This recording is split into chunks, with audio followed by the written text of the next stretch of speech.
মৰমৰ ছাত্ৰ-ছাত্ৰীসকল আমাৰ আজি ভিডিঅ'লে তোমালোকক স্বাগতম জনাইছো। আজি আমি ক্লাছ 2 ইংলিছৰ লেসন নম্বৰ 4 হেলদি হেবিটছ নামৰ পাঠটিৰ এক্টিভিটি 8 ৰ পৰা কৰিম। তোমালোকে মনোযোগেৰে চাই যাবা। চোৱা, হিকৰি ডিকৰি dog. Hickory dickory dock, the mouse ran up the clock. The clock struck 1. The mouse ran down hickory dickory dock. এতিয়া চোৱা, এই নিগনিটো কি হল, ঘড়ীৰ ওপৰলে উঠি গল। ঘড়ীত 1 বজাৰ পিছত ঘড়ীত টংকে ঘণ্টা বাজিল, হয়নে? তাৰপিছত ভয়তে নিগনিটো তললে নামি গল। এতিয়া চোৱা, 8b, the word dog rhymes with the word clock. Now find rhyming words for each of the following from the rhyme. এতিয়া চোৱা, dog শব্দটো এই clock শব্দৰ rhyming word হয়, হয়নে? এতিয়া now find rhyming words for each of the following from the rhyme. এতিয়া আমি এই rhymeৰ পৰা এই শব্দবোৰৰ লগত মিলা শব্দবোৰ বিচাৰি উলিয়াব লাগিব। এতিয়া তোমালোকে rhyming word মানে কি জানানে? rhyming word মানে হৈছে উচ্চাৰণত শেষৰ শব্দৰ মিল থকা শব্দ। যেনে আমি পাইছো ডগ, ক্লক, হয়নে? সেই তেনেকে চোৱা, ইয়াত দিয়া আছে, আমি কৰিম কাপ। কাপৰ ৰাইমিং হ'ব আপ। কাপ আপ, শুনিবলৈ একে লাগিছে নহয়? সেইকাৰণে আমি ইয়াত আপ বুলি লিখিম। তাৰপিছত চোৱা, ফেন। ফেনৰ ৰাইমিং ৱৰ্ড হ'ব ৰেন। ফেন ৰেন, মিলিছে হয়নে? গতিকে আমি ইয়াত ৰেন বুলি লিখিম। তাৰপিছত চোৱা, টাউন। টাউনৰ ৰাইমিং ৱৰ্ড হ'ব ডাউন। আমি ইয়াত ডাউন বুলি লিখিম। এইটো চোৱা, ডাউন। তাৰপিছত চোৱা, হাউচ। হাউচৰ ৰাইমিং ৱৰ্ড হ'ব মাউচ। আমি ইয়াত মাউচ বুলি লিখিম। এতিয়া চোৱা, আমি মাউচ বুলি লিখিছো। এতিয়া এইবোৰ হৈছে এই শব্দবোৰৰ ৰাইমিং ৱৰ্ড। এতিয়া চোৱা, এক্টিভিটি 9, হু এম আই, মই কোন? এতিয়া চোৱা, ইয়াত তোমালোকৰ বাবে এটা সাথৰ আছে, তোমালোকে এই সাথৰৰ উত্তৰ দিব লাগিব। I am white, মই বগা। You drink me, তোমালোকে মোক খোৱা। I am good for your health, মই তোমালোকৰ স্বাস্থ্যৰ বাবে ভাল। Who am I, মই কোন হয়? কোৱাচোন, তোমালোকে কোন হয়? বগা হয়, যিটোক তোমালোকে পি খোৱা, আৰু যিটো তোমালোকৰ কাৰণে স্বাস্থ্যৰ কাৰণে ভাল হয়, সেইটো কি হয় কোৱাচোন? সেইটো গাখীৰ হয়, হয়নে? গতিকে আমি ইয়াত লিখিম মিল্ক বুলি। সেইটো গাখীৰ হয়, মিল্ক হয়, হয়নে?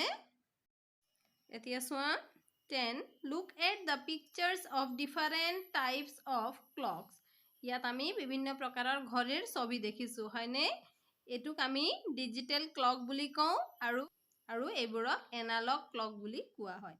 এতিয়া চোৱা, এইটো ডিজিটেল ক্লক। এইটোত কি হয়, এই ডিজিটেল ঘড়ীটোত যিমান সময় হৈছে এইটো এনেকে চিধা চিধিকৈ ওলাই যায়, হয়নে? এইটো চোৱা, 7:30, মানে 7:30 গৈছে।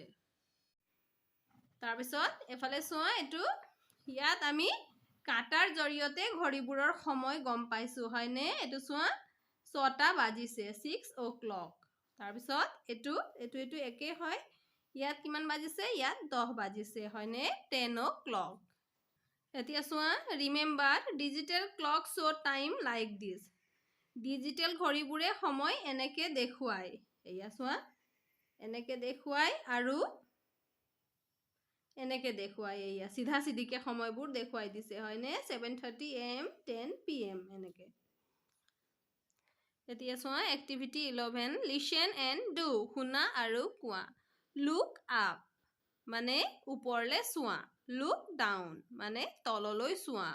Move your head slowly from right to left, তোমাৰ মূৰটো লাহেকে সোঁফালৰ পৰা বাওঁফালে ঘূৰোৱা। Move your head slowly from left to right. তাৰপিছত আকৌ তোমালোকে তোমাৰ মূৰটো আকৌ বাওঁফালৰ পৰা সোঁফালে ঘূৰোৱা। Look to your right, এতিয়া তোমালোকে তোমালোকৰ সোঁফালে চোৱা। Look to your left, আকৌ তোমালোকে তোমালোকৰ বাওঁফালে চোৱা। Look at the front, এতিয়া আগফালে চোৱা। এতিয়া চোৱা, Lift your right leg and put it down. এতিয়া তোমালোকে তোমালোকৰ খু ভৰিটো ওপৰলে উঠোৱা আৰু আকৌ তলত ৰাখা. Lift your left leg and put it down. আকৌ কি কৰা তোমালোকে তোমালোকৰ বাওঁ ভৰিখন অকমান ওপৰলে উঠোৱা আৰু আকৌ তলত ৰাখা. Bend your knees. এতিয়া আঁঠু কাঢ়া. Then try to hop like a frog. আৰু ভেকুলীৰ দৰে জঁপিয়াবলৈ চেষ্টা কৰা. এতিয়া চোৱা listen and repeat. শুনা আৰু পুনৰাই কোৱা.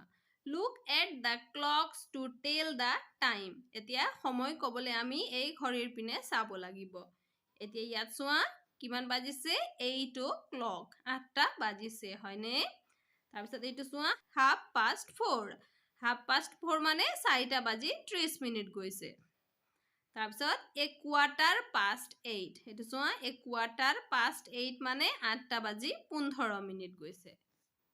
এতিয়া চোৱা এই ডিজিটেল ক্লকবোৰত আমি চাইছো এইটো কিমান বাজিছে 10 AM হয়নে? মানে 10টা বাজিছে, ৰাতিপুৱাৰ 10টা বাজিছে.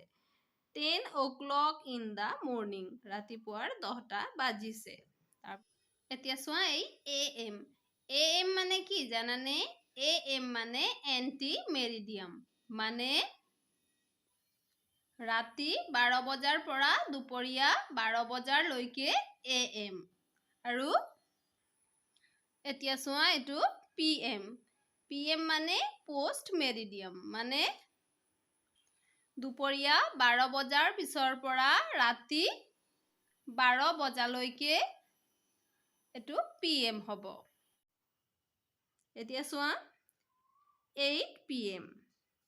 8 o'clock in the evening. সন্ধিয়াৰ 8টা বাজিছে কাৰণ ইয়াত চোৱা PM বুলি লিখা আছে হয়নে? এতিয়া চোৱা 3 o'clock in the afternoon. এইটো চোৱা দুপৰীয়া সময়ৰ 3 বাজিছে. এতিয়া চোৱা 13. Match the sentences with the time shown in the clock. এতিয়া আমি এই ইয়াত লিখা বাক্যবোৰৰ লগত এই সময়খিনি মিলাব লাগিব.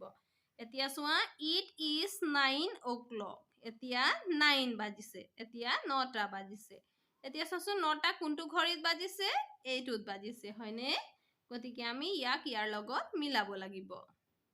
এতিয়া চোৱা আমি মিলালো. তাৰপিছত চোৱা it is 4:30. এইটো 4:30 মানে 4টা বাজি 30 মিনিট গৈছে. এইটোত চোৱা 4:30 হয়নে? আমি ইয়াৰ লগত মিলাম. এতিয়া চোৱা it is 6 o'clock. এইটো 6টা বাজিছে হয়নে? এইটো চোৱা এইটো 6টা. আমি ইয়াৰ লগত মিলাম. এতিয়া চোৱা it is 10 o'clock. এতিয়া 10টা বাজিছে হয়নে? 10টা ক'ত বাজিছে? এইখনত বাজিছে. গতিকে আমি ইয়াৰ লগত মিলাম. এইটো চোৱা আমি এইবোৰ ধুনীয়াকে মিলাই ললো হয়নে? তোমালোকেও তোমালোকৰ কিতাপত ধুনীয়াকে মিলাই লবা. এতিয়া চোৱা 14. Listen and repeat. Look at the clocks to tell the time. এতিয়া আমি কি কৰিব লাগিব? শুনিব লাগিব আৰু আকৌ পুনৰাই ক'ব লাগিব. আৰু এই সময়খিনি ক'বলৈ আমি এই ঘড়ীখিনিলৈ চাব লাগিব. এতিয়া চোৱা number 1. Radha bathes at 7 o'clock in the morning. ৰাধাই ৰাতিপুৱা 7টাত গা ধুৱে হয়নে? এইটো চোৱা 7 AM. Radha gets up at 6 o'clock in the morning. ৰাধাই ৰাতিপুৱা 6টাত শুই উঠে. এইটো চোৱা 6 AM. এতিয়া চোৱা she brushes her teeth at 6:15 AM. এইটো চোৱা 6:15 মানে 6:15. Number 4. She goes to school at 8:30 in the morning. এতিয়া চোৱা এইটো 8:30 হয়নে? এতিয়া চোৱা 5. She eats her breakfast at 7:30 in the morning. তাই ৰাতিপুৱা ব্ৰেকফাষ্ট ৰাতিপুৱা জলপান 7:30 মানে 7:30 বজাত তাই ৰাতিপুৱাৰ জলপান খায়. এতিয়া চোৱা now write the daily routine of Radha in a sequence. এতিয়া চোৱা এই ৰাধাৰ ৰুটিনটো চোৱা আমাক ইয়াত দিয়া আছে হয়নে? এতিয়া তাই প্ৰথমতে কি কৰে তাৰপিছত কি কৰে সেইবোৰ আমি এফালে তলত মিলাই লিখিব লাগিব। এতিয়া ৰাধা প্ৰথমতে তাই কি কৰে তাই শুই উঠে হয়নে আমি সেইটো লিখিব লাগিব। তাৰপিছত তাই ব্ৰাছ কৰে সেইটো লিখিব লাগিব।